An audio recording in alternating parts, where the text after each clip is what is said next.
Narito tayo ngayon upang matunghayan ang napakainit at talaga namang nagtitrending na issue ni Ate Erica.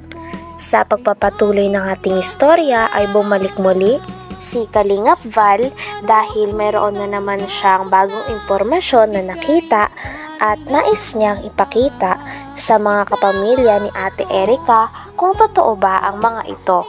Gusto niya rin i-confirm kung sila ba ang pinapatamaan ng mga tao na nakita ni Kalingap Val Santos Matubang na nagpo-post para sa kanila. Sa isang post nga ay talagang binantaan ang tita ni Ate Erica na ipapakulong siya kaya dapat daw make sure na meron daw siyang ebidensya. Babaeng ito? Para magklaro ko lang. Apo, siya po yan. Ano ito? Apo, yung stories na sinasabi. Kasi may minsay din sa iyo. May minsay sa social media na basa ko lang din.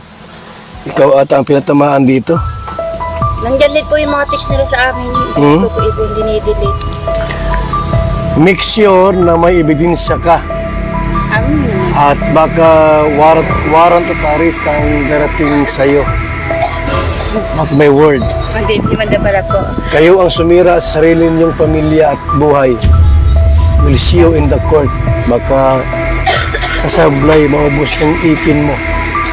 Maubos yung ipin mo. Ha? Papagunot na nga ako kuya, para gugutengin. Baka malunok mo yan. God bless and see you in the court. Naku, delikado ka. Panindigan mo lahat ng sinabi mo, ha? Gather some evidence, yung totoo kasi pag hindi kayo ang... Sabi pa nga sa post na ito ay mukha daw pera ang pamilya ni Ate Erica.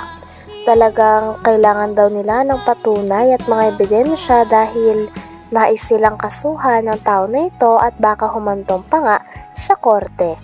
Habang binabasa nga ni Kalingap Val Santos Matubang ang message na ito o post na ito sa tita ni Ate Erica at sa lolo niya ay talagang hindi nag-a-agree ang tita ni Ate Erica dahil maraming ang sinasabi doon at parang binabaliktad sila at sinasabihan pa sila na mukha daw silang pera. Kaya doon nagagalit ang pamilya ni Ate Erica sapagkat hindi daw sila binigyan ng pera ng mga e-lovers. Kaya naman salungat dito ang lolo ni Ate Erica. Mabanggit pangalan ko. Amy Torres. Sobra mo pakialaman sa hindi nyo naman pera at buhay. Be ready for yourself. Nagpauto kasi kayo, yan, kayo din nagpapahiya sa korte. Nagpauto kasi kayo, yan, kayo din mapapahiya sa korte. Gagalit kayo kasi di namin kayo binigyan ng pera. Ano naman po ang kinagagalit po namin sa kasi mukha kayong pera. Kahit nakabigay kami ng ilang bisis, dinay kayo ng dinay. Ano yun? Wala kami Bigay na. Bigay ng pera. Ha? Tay, lulubig, so may minsay sa'yo. Nabasa mo na ito? Di pa. You know? From Amy Tunyaka Torres, Lulumigs. Ano kaya yung topic natin dito? Di ba pera at ikaw ang may hawak? Yung pera hindi si May. Pero may hawak? Wala akong pera hinahawakan dyan. Huh? Yan o.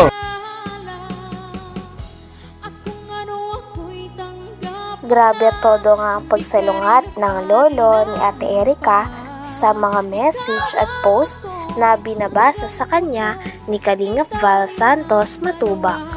Talagang walang katotohanan daw ang mga ito dahil lang totoo daw ang sinasabi nila. Talagang hindi nga din daw sila natatakot dahil alam din nila sa sarili nila na nagsasabi sila ng totoo. At kitang-kita din na maniniwala naman si Kalingap Val Santos Matubang sa sinasabi ng pamilya at lolo pati na rin ng tita ni Ate Erica. Grabe at patagal ng patagal ay mas lalo na nga umiinit ang mga balita tungkol sa issue ni Ate Erica. Sino nga ba ang talagang may mali sa issue na ito? Pera at ikaw ang may hawak. Yung pera hindi si May. pero may hawak. Wala akong pera hinahawakan dyan. Ha? Wala akong Yan o. pera. Dahil kayo ang bumili ng mga gamit.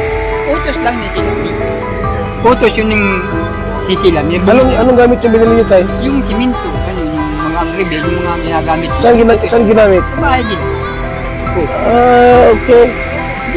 Hindi pa mambaga kami ito na. Gawa ng Magkano halaga noong binigay sa'yo? lang yata yun.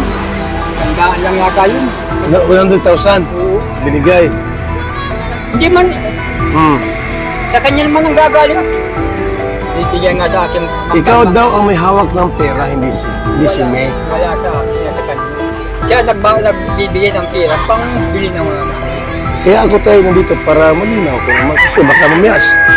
Pero ang salita ko, yung pala, ikaw pala may kasalanan. Wala. Ha? Ako po sir talaga Oh. wala.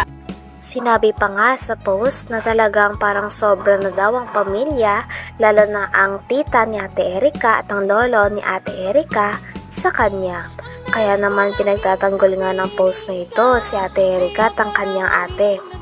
Talagang sabi nga ng lolo ni Ate Erika ay napakarami daw maling impormasyon doon at talagang pinaliwanag din ni Lolo Miguel ang kanyang sarili sa mga manonood.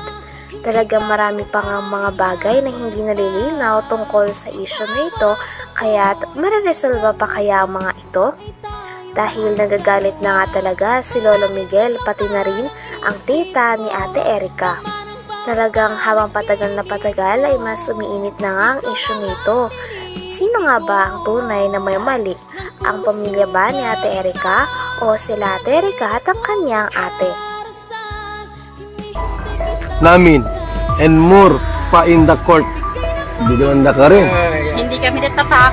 Don't miss Dahil it. kasi Oh. nakakatotohanan lang po kami. You want to fix this. Ayaw niyo manahimik kasi. So, this is not a joke for us. And sorry. Sorry ha, need ko na po kasi magsalita. Sumubra na kayo kay Erika. Alam mo ko, Beget, yan. Kami pa po yung Nung hindi pa si Mrs. na ospital, ako ang inuutosan nila at wala man silang alam Mm. sa pagbibili ng mga ng steel bar, siminto, graba, buhangin. Baka, Binibigay mo sa akin pera. Ako na mo, simple ako nagkuhan sa sa hardware. Mm. Yun. At di simple ako talagang nagbabayad sa hardware. Tapirma ako dun. Pero sa kanilang gagaling ang pera. Ganun. May prueba naman din po kami kung Mm. yung nga kanina ang pera. Kahit tiyahin ko kapag salita. Oh. So, sumubra na kayo kay Erika. Grabe at todo explain nga si Lolo Miguel sapagkat mali-mali daw ang mga sinasabi nila sa post na pinapatamaan sila.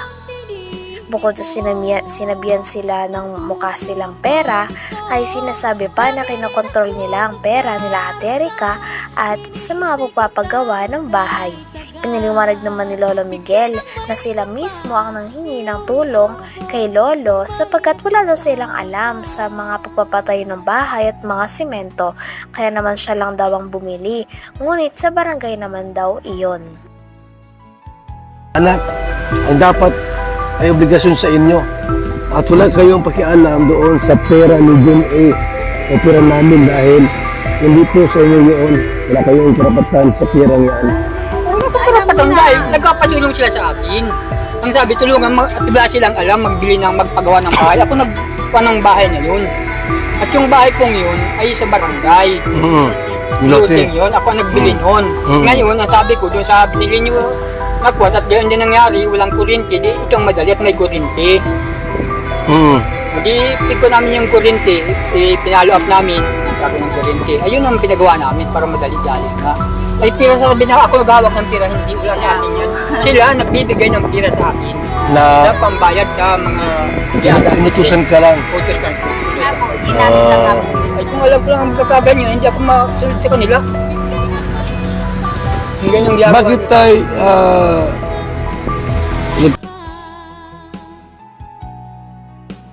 Hanggang dito na lamang muna ang ating napakainit, nagtitrending at talaga namang mas nakakaintriga na issue ni Ate Erika. Maraming salamat sa inyong panonood. Hanggang sa muli. Bye!